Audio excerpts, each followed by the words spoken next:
Rajesh Thorat, Sandeep patch बायोरेनिक्समध्ये आपलं सहर्ष स्वागत आहे।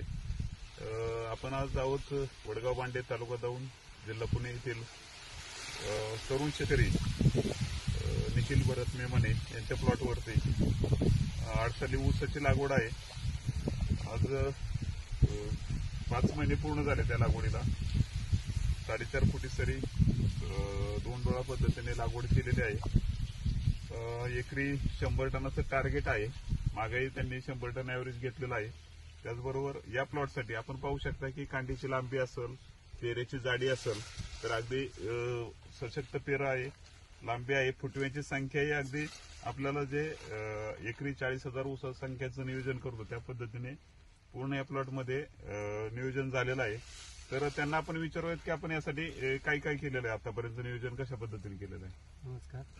5 जुलै 2024 ची लागण आहे। आतापर्यंत लागण करून 5 महिने कंप्लीट झालेत आणि हे लागण करण्या सुरुवातीपासून आम्ही पूर्णपणे संदीप पॅच बायोरेनिक्स जे शेड्यूल ठरवून दिलेले आहे त्या शेड्यूल प्रमाणे सुरुवातीपासून पूर्णपणे व्यवस्थापन केलेले आहे आतापर्यंत। तर याच्यामध्ये आपण बेसल डोस वापरलेला आहे, डोस वापरला। त्यानंतर आपलं संदीप पॅच बायोरेनिक्सचं किटचा वापर केलेला आहे। संदीप 2 आळवणी 3 फवारणीचं शेड्यूल पूर्ण झालेलं आहे। त्यानंतर बेसल डोस असेल, बाळभरणी डोस आणि पक्की भरणीचा डोस आपल्या शेड्यूल प्रमाणे पूर्ण केलेला आहे।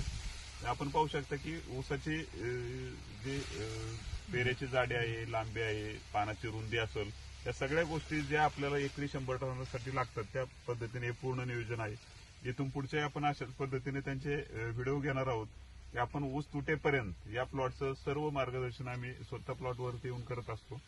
तर आपण 3 वर्षापासून आपण हे वापरताय, तर आपण काय सांगू शकता शेतकऱ्यांना किंवा तुमचा अनुभव काय आहे?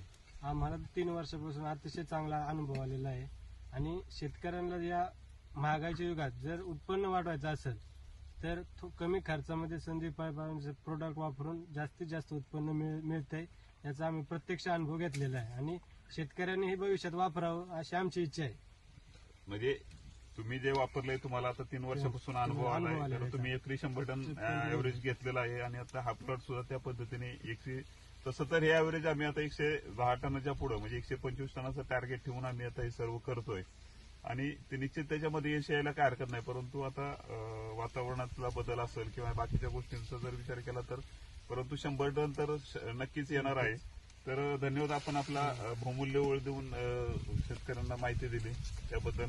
आपण पाहू शकता की ऊसाची परिस्थिती किंवा पाण्याची रुंदी असेल किंवा कांडीतलं पेऱ्यातलं अंतर असेल, या सर्व गोष्टी आपल्याला ज्या आवश्यक आहेत की एकरी 100 टनाच्या टार्गेटसाठी ज्या गोष्टी पाहिजेत त्या निश्चित आपल्याला या प्लॉटमध्ये दिसतात। धन्यवाद।